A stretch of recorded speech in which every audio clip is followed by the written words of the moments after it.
podcast. I'm Dr. Naomi Lawrence-Reid, your host, a pediatrician, and creator of the Doctoring Differently digital course that teaches physicians of all specialties how to find and explore lucrative, flexible careers beyond full-time clinical medicine. If you'd like to learn more, visit doctoringdifferently.com. Today is a mailbag episode where I answer your questions. Ever since I started Doctoring Differently in 2021, I've received so many questions from physicians in all stages of their careers across the country and around the world.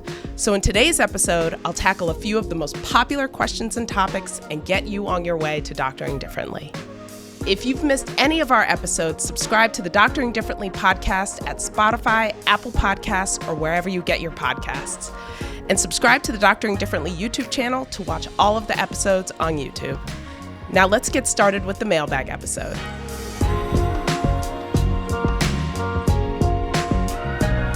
On today's episode, I'm going to go through a number of my Twitter DMs and answer so many of the questions I've received over the past few years from trainees, from attendings, from fellows across the US and around the world.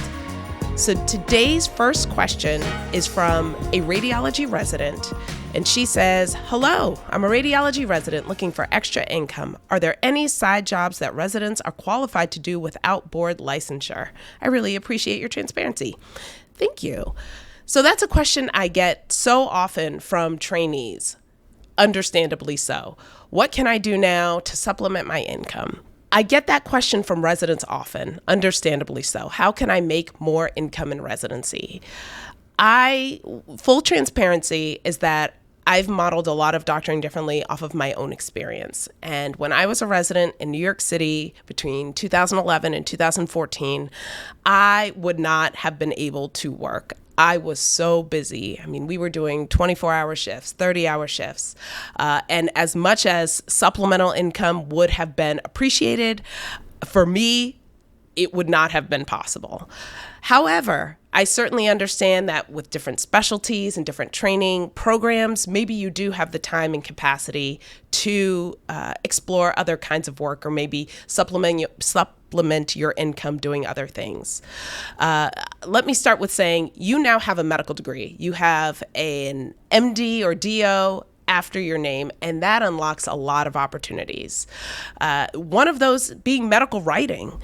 So you don't necessarily have to be board certified. You don't necessarily even have to have an active medical license, but you have a degree, and that degree gave you letters. So medical writing, if you want to go back and watch the medical writing episode, Dr. Jonathan Agnew talks about the power of those two letters. You are an expert in your field because you know how to find the resources and different opportunities. You know how to write. You know how to think critically and compose documents, whether you're asked to do it by a corporation, an academic institution. You can write. And you know how to think critically. So medical writing is a great opportunity for residents if they're looking to supplement their incomes. I'm often asked, how do you find medical writing work? Well, that goes into how doctors can find jobs. And we can go on LinkedIn, and we can use Indeed, and we can network, and we can do all of those things. Specifically for medical writing, you can join the American Medical Writers Association. That is a great resource. It's a paid directory where you become visible for different companies, corporations that are looking for physicians to write documents for them. So that is a great resource and a great opportunity for residents. Now, of course, if you are a trainee, if you're an intern, a resident, a fellow, you may have signed a contract that prohibits you from doing a lot of outside work. You should take a look at your contract and make sure that you haven't signed anything that prohibits you or precludes you from earning money outside of your training program. So there's a time and there's a stress level, but there's also potentially a legal situation there as well where you may not actually be allowed. I hope that's not the case, but I wouldn't want you to run into a situation where you start earning outside income and then there's some disciplinary action as a result. I hope that's not the case, but I also want you all, let's all look at documents before we sign them, albeit I understand that as a medical student becoming a trainee, we don't necessarily feel like we're in positions to negotiate or take things out of contracts. That I understand. So, but you need to have it, you need to read it, you need to understand it. And if you're confused about anything, talk to the HR department in your hospital and see what you're legally allowed to do, because it is possible that wages could be garnished, or a hospital could say, hey, you signed in this contract that if you make money outside of the hospital using your medical degree, that's actually our money. So I don't want that to happen to any of you. So go back, read your contract before you engage in anything outside of, say, moonlighting in your own institution. Make sure that it's allowed. We don't want to run into any big problems. But all that to say, resident things that can be done. Medical writing is a great one. Veteran disability is possible for some, albeit it's not virtual, it's not remote. It would be a little bit more difficult to do veteran disability, especially if you're in a city where veteran disability is not as common or prevalent as in another. But we'll get back into veteran disability questions in a little bit. But all that to say, residents, I want you to make money. I want you to be able to earn outside income, but I don't want that to be, I want you to know that after residency, everything is available to you. You'll be able to do all of the things I talk about here at Doctoring Differently as soon as you finish residency. If you can become board certified in any specialty, you're able to doctor differently. Another piece of advice I give to residents is, you don't need a fellowship. I try to be nice about that, but unless you are obsessed with a field and you love the patients and you love the science and you love the medicine, that is a reason to do a fellowship in a particular field. I know that when I was finishing residency, I felt pressure to do a fellowship. Although there was not a specialty that I was passionate about necessarily, I felt that pressure and that need. I couldn't just be a general pediatrician. No, I need to do more. I need to be a pediatric cardiologist, gastroenterologist, rheumatologist. And I know a lot of residents feel that pressure as well. I thought that my only option as a general pediatrician would be doing full-time clinical medicine in a clinic, being a PCP, being a community pediatrician. And that didn't necessarily excite me at that stage in my career. But I didn't know about all of these other options that were available with my medical degree and my training without a fellowship. I simply did not know. I had only clinical medicine on my mind. And as a general pediatrician, I thought it would be outpatient only. So that is another reason why I started Doctoring Differently, to teach physicians that a fellowship is not necessarily the only way or the key to having a flexible, lucrative career. And by the way, it's not guaranteed. In pediatrics anyway, some specialists earn less than general pediatricians who didn't do a fellowship to begin with. There is no guarantee that doing a fellowship and getting more training is the answer to having more money, having more flexibility, having the physician career that you want. There's no guarantee there. So just know, do the fellowship. You've got to love it. You've got to be passionate about it. We need specialists. We need cardiologists. We need gastroenterologists. We do. But we need people who are passionate about it. And I don't want to hear about residents just saying, I didn't know how to find a job, or I didn't want to do outpatient, so I did a fellowship, without truly loving the field. I think that you deserve better. Our patients deserve better. We all deserve to do what we love truly. But just know, with a residency in any specialty and a board certification in any specialty, that is the key to unlocking truly all of the opportunities I talk about here at Doctoring Differently. So the next question is from an ENT and cochlear implant surgeon who says, "Hi, congrats on your career path. I'm curious if you've used your side gigs to subsidize the types of patients you want to see."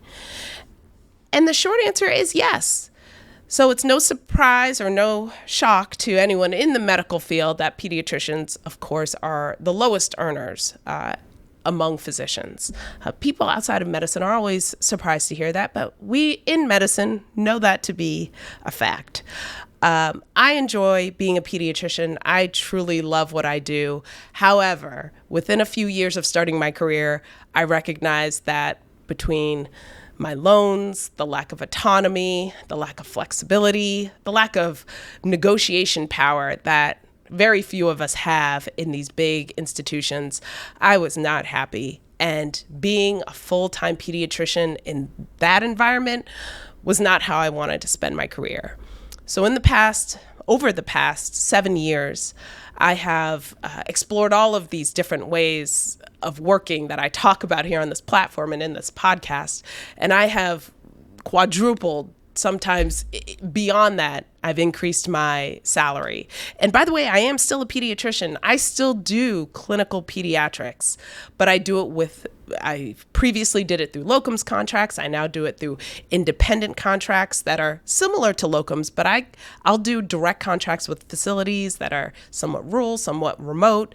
I'll work for a week, but I'm able to earn a very high income in that short amount of time as a general pediatrician.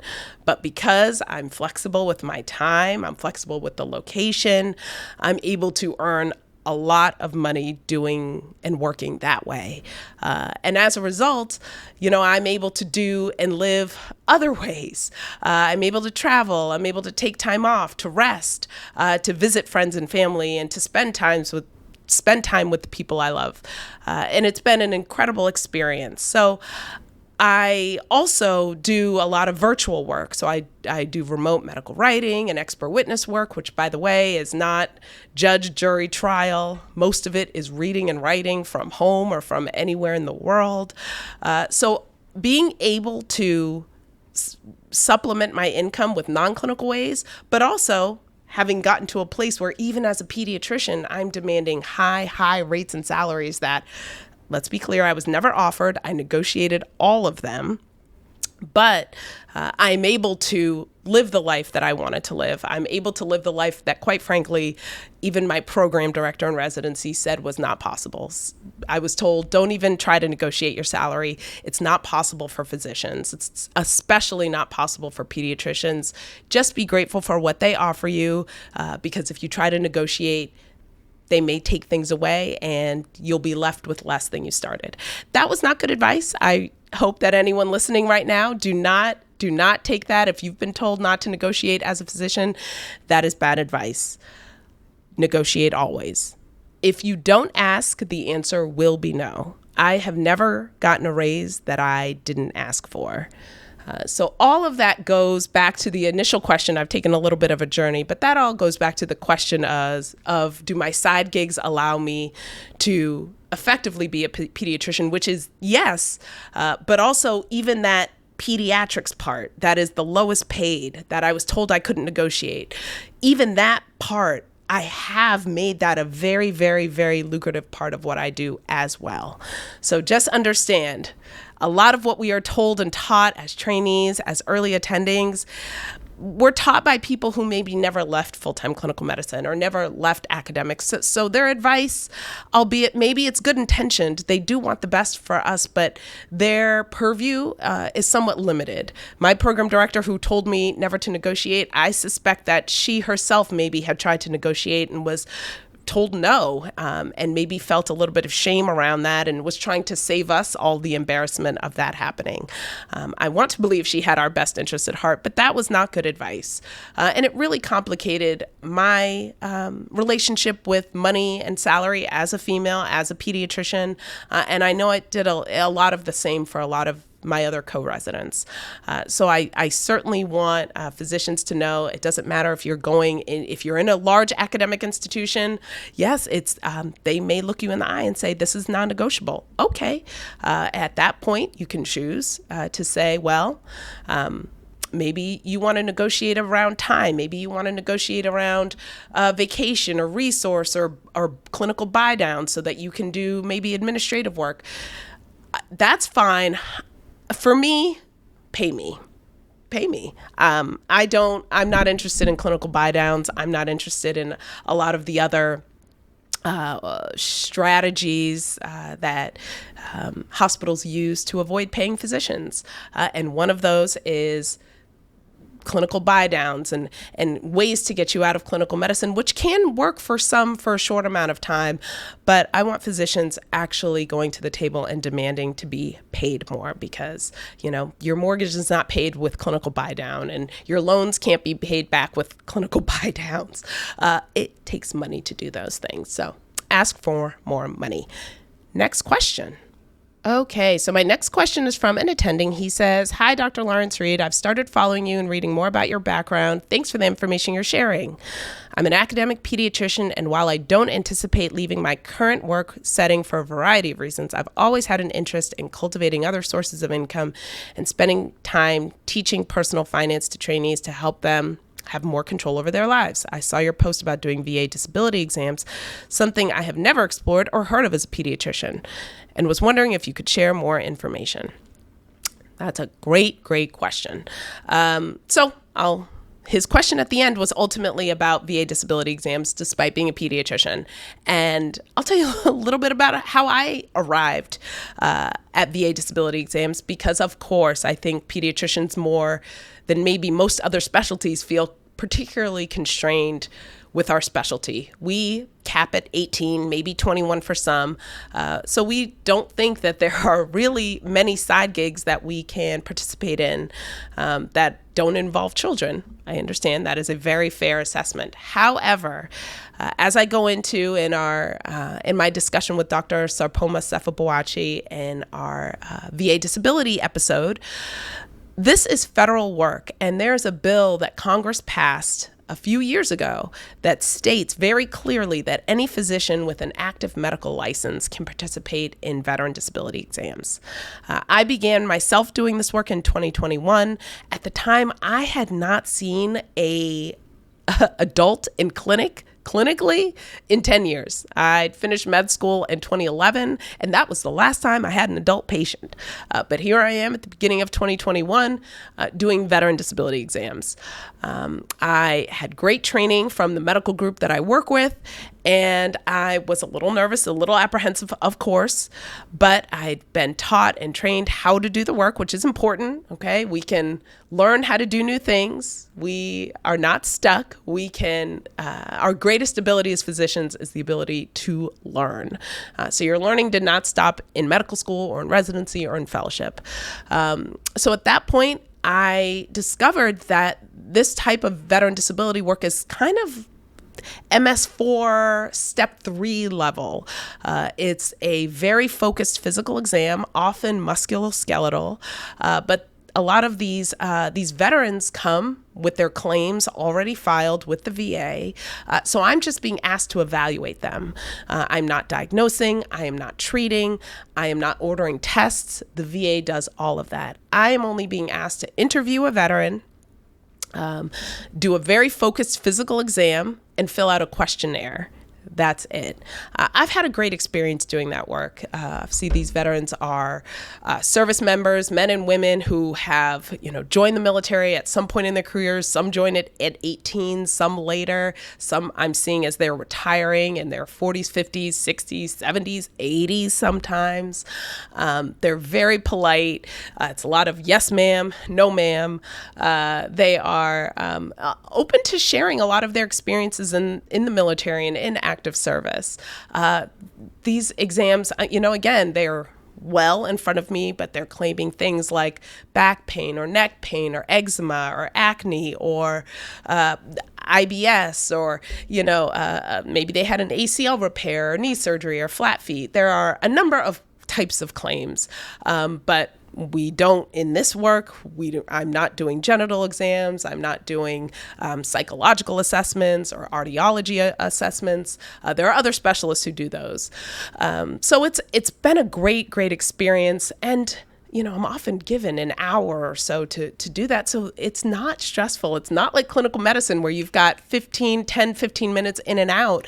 We're sitting, we're talking, if they have a number of claims, they want to share how, oh yes, I got this back injury. I was a parachutist in Afghanistan. And they describe a lot of their military service, some of which can be somewhat harrowing. And sometimes they actually want to describe the great times they had, how great the food was in Japan, or how nice the people were in Kuwait.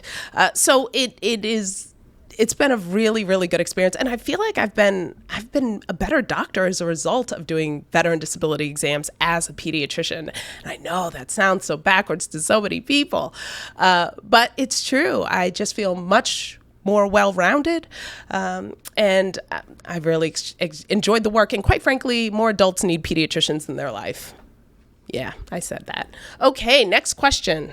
Okay, my next question is from a resident. She says, "Hello, Dr. Lawrence-Reid. I'm super interested in aesthetics, and I was curious if you have to be done with residency to start learning. I'm a first-year EM resident, but I'm curious if that's something you can start learning during residency." You can start learning in residency, absolutely, if you really want to, sure. So you have an MD, you have your degree, and if in most states, if you've taken step 3, you're eligible to then apply for your own medical license. So you didn't actually, in the question, she did not ask if she could start injecting. She just asked if she could start learning. And let's unpack that a little bit. You can learn anything at any time. You certainly don't need permission to learn. In her wording, she just asked if she could learn. And yes, please never stop learning. And you really don't have to ask permission to learn either, if we're going to really talk about that. However, I get it. As medical students, as residents, as attendings, we often want and need and ask for permission. But I'm here to say you don't need it to learn. There are some restrictions on the work we do and when we can do it, but learning, no. So when I was unhappy in my pediatric ER job in San Diego, it was a family friend. He was a retiring cardiovascular surgeon in Iowa who told me over a dinner party, "Hey, have you considered doing Botox or fillers?" And I thought, no, I'm a real doctor. I don't do that. And he kind of chuckled and said, "That's cute." He says, "I'm doing very well doing aesthetics and cosmetics in Iowa. You're in Southern California. You might as well. Everyone wants it." And I thought, it stayed in my mind. His words stayed in my mind. And, a year or so later, I was home in Boston visiting my mother, and a friend of mine told me that there was this, symposium going on at Harvard Medical School for aesthetics that any physician could attend, any physician of any specialty. So, I hadn't done anything. I hadn't thought about it at all. I hadn't thought seriously about it at all, but I was curious. So I signed up. I went. I was so nervous. I thought, okay, I'm not Ivy League. I'm not a dermatologist or plastic surgeon. I am just me. But here I go. I'm going to take a chance. I'm curious. Let's go. And the first session was all about lasers and physics and fluence and wavelength. And I thought, okay, I'm maybe out of my wheelhouse here. It's been a while. But as the conference went on, it became a lot more accessible, and I actually began to enjoy it. I remember clearly, there was this woman who got up after every lecture, and she was asking such high-level, intelligent questions that I was thinking, okay, she must be like chair of dermatology or plastics somewhere. Her questions were stumping the panelists or the lecturers. So, I'm just impressed. I'm impressed with this woman I'm seeing. But I'm by myself. Lunchtime happens. I get my food. I sit down at a table by myself. I didn't know anyone. She comes and she sits. She asks if she could sit next to me. And I thought, oh, no, here, I'm going to be found out. This woman clearly runs the show here. And she sits down, and so I take a few bites and, make nice conversation. And I ask, so, what do you do or what do you work? And she sat back and she said, "I'm a recovering pediatrician." And in that moment, I thought, wow, okay, this is someone I want to know, need to know.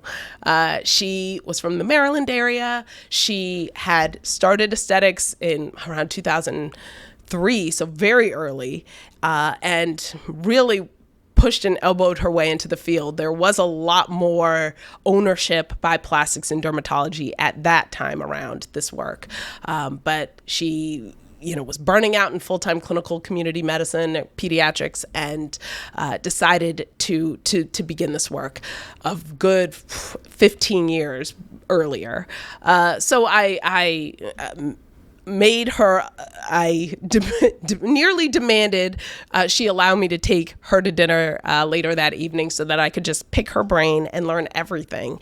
And that honestly may have been the first step for me in terms of seeing an example of a pediatrician, of a woman, of someone who had broken the mold of the clinical medicine career that we are taught that is our only option. She had built something incredible and clearly knew so much and was so impressive in her grasp of the field at this point. Being I was just starting off, it was such a memorable experience for me. And so I hope to be that for someone as well, so that you can see that anything is possible from wherever you are, no matter what career, what specialty you've chosen. You can make changes, you can learn new things, and you can do new things. There are a number of resources and courses that are in most major U.S. cities or the closest major city to you, where you can learn how to do aesthetics. So I live in San Diego, and I'm based in Southern California. And of course, that tends to be a somewhat of an epicenter for aesthetics and cosmetic procedures.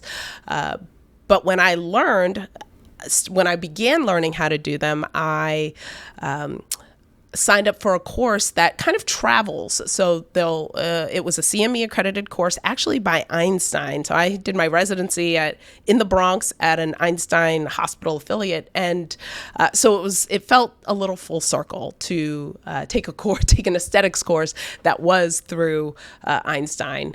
And they came to San Diego, to downtown San Diego. They rented a ballroom and taught for, I took a few of those courses. So a number of them were something like 4 p.m. to 8 p.m. at night.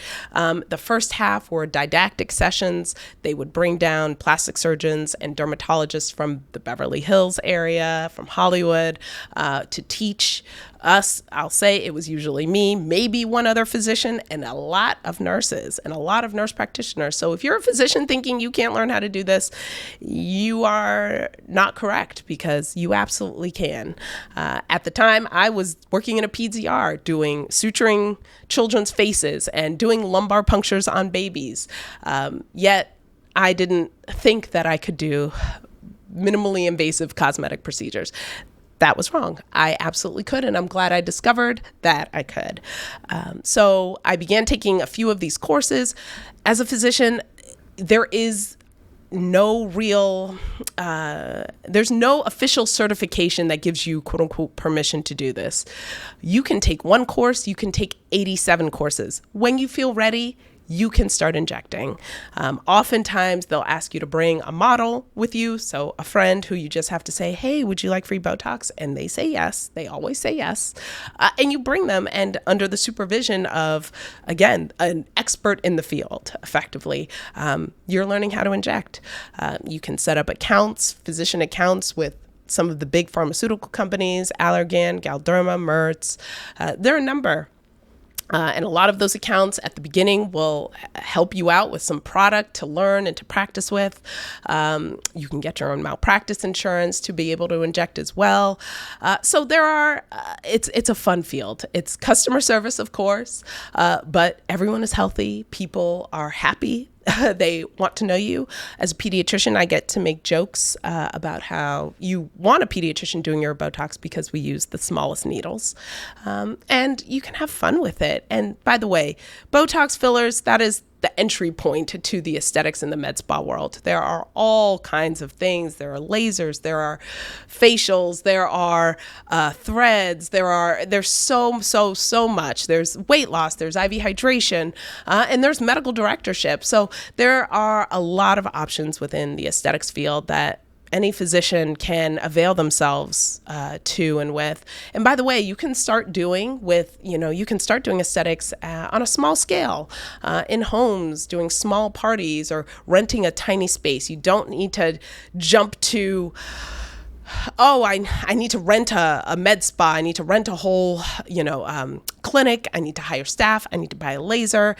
No, I would not recommend that. Start small. If you're curious, take a course. You don't need permission to learn. You never need permission to learn. You can take a course at any stage. And if you like it, keep going. But you can Google, aesthetics course, course for nurses, for doctors, and just look around, ask questions. Email podcast@doctoringdifferently.com if you have any other questions, specific questions about getting into aesthetics work. I talk about that on the aesthetics episode with Dr. Rima Gupta Sefti. And I, of course, teach all about aesthetics and getting your practice off the ground in the Doctoring Differently digital course. So there are options for all of us. And I so look forward to talking with you more about it. Okay, this is a good question. This might be my last question. This is from a surgical oncologist. He says, "Hey, I enjoy your posts so much, but I don't understand my options as a physician. I'm a surgical oncologist in Georgia, and I have a great new job offer, but it may require me waiting out my current non-compete. There are a few options on the table: buying out the non-compete, doing another fellowship for a year with the new job offering to support my salary, or commuting to another hospital for a year. I'm sure there are other creative options as well, consulting, locums, etc. I was wondering if you might be able to direct me to any help resources. It's always felt like there's only quote unquote one way to do this." And that's a great question. That's a great question because right now, there's so much discussion and energy around non-competes in physician contracts. So just last week, the Federal Trade Commission made the first step in banning non-competes across the country. That is a huge, huge, huge relief to so many physicians. We sign contracts. We don't always read them. We think that we don't have any other option. We think we can't negotiate. We think that we can't ask for things to be removed or put into our contracts, or we're just told no and we don't want to fight or get in trouble, so we sign it anyway. But oftentimes, like this surgical oncologist just described, it can really throw a wrench into your freedom and career options as a physician. So let's talk about non-competes quickly. A lot of these non-competes, what they'll do is say, if you leave this clinic, this practice, this hospital, you cannot work as a physician within a set radius, be it 25 miles, 30, 50, 100 miles, which in a major city like New York City, that's a lot of hospitals. There are a lot of hospitals in Manhattan and in the Bronx and Queens, and Brooklyn. So if you're saying a 10 or 20 mile radius, that might be all of New York City, right? If you're starting right in the center. But also for more rural hospitals and areas, I've heard of, some rural areas in the Midwest where there are 2 hospitals. If there's a non-compete, you can't work at either of them, depending on the radius, if you choose to leave a position. That is so immoral and unethical, and it really exploits physician labor. And more importantly, it exploits it restricts our movement and mobilities in our career. Quick note, in the state of California, non-competes are not enforceable. So the Attorney General of California, Bob Bonta, he puts out statements every 6 months that say, non-competes, we will not enforce them in the state of California. Unfortunately, that does not keep these hospitals from putting them in our contracts. They know that we don't know our rights as employees. They know that we actually think that maybe we're even above normal employee rights, or that things don't apply to us, but in fact, they really do.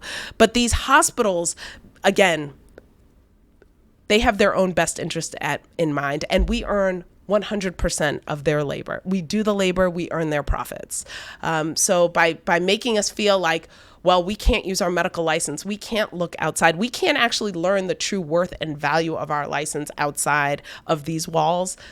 By restricting that, by restricting our curiosity, our ability, our capacity to look and explore, they're maximizing their own income and their own profits, but at the same time, really deflating so much physician ambition beyond one hospital or one practice or one clinic.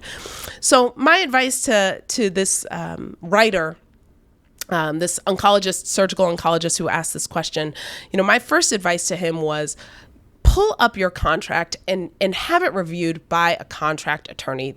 Unfortunately, there are so few. There are a lot of healthcare attorneys, but there are very few attorneys that specialize in physician contracts. But that was my first piece of advice, is pulling up that contract and seeing if you can find an attorney on your side to find some loopholes. Can we get in, out, or around this barrier? It looks like he was trying to leave a practice, but in fact, this non-compete, wherever he is in Georgia, maybe this really, really would have restricted his, his earning potential and where he could work. So first piece of advice, please don't sign a contract without having some attorney look over it. Here at Doctoring Differently, I'm working on putting together a directory of lawyers and firms that do specialize in physician contracts and negotiating them, because I've seen this happen so many times, and I've heard horror stories of physicians who are, effectively stranded, who are, in maybe more rural locations or even in urban locations, but simply cannot work in that location. And that is incredibly restrictive, again, unethical, immoral to demand physicians work in one place. We have skills that, guess what, patients all over our communities and all over our states need. So it's a very nefarious tactic and practice of hospital corporations to restrict physician movement in that way. So first off, please have your contracts reviewed before you're signing it, or even if you've signed it a couple years ago, dig it out, find it, look over it, read it, highlight it, at least have someone explain it to you in layman's terms so that you know what your job options are. That's step one, is the knowledge. And step two is making sure nothing like this, happens again. I spoke to this physician and, I said, listen, pull up that contract and then keep that, whoever you have review it, keep them for the next contract you sign or enter into, to make sure that those clauses are not there, because it simply is not the case. In the state of California, as I said, non-compete clauses are non-enforceable. Other states have that as well, and with the FTC, the Federal Trade Commission's new ruling, that might be across the board. Of course, I've heard there is a clause that says, well, some nonprofits may be able to skirt that law and that ruling. And of course, many of these academic centers purport themselves to be nonprofits. We really know that they are, but that may be a consideration, and something tells me right now that they are scrambling to figure out a way to keep physicians in these non-competes. It takes all of us. It takes every physician of every specialty going back, negotiating, refusing to sign it. If we all refuse to sign non-competes would eventually be taken off the table. But we have to stand up for ourselves. It takes each of us. I think that was a discovery for me, that we don't have a unifying body, and there wasn't going to be one person asserting themselves for me and saying, oh, no, take that out of her contract. I had to be the one to do it. And so I'm hoping every physician on the Doctoring Differently platform and hearing this episode feels a little more emboldened to make those decisions and to have those conversations when they're entering into new contracts, and when they're even talking with other physicians. Let's have more conversations with each other about our contracts, even about our salaries. There's so little salary transparency in medicine right now.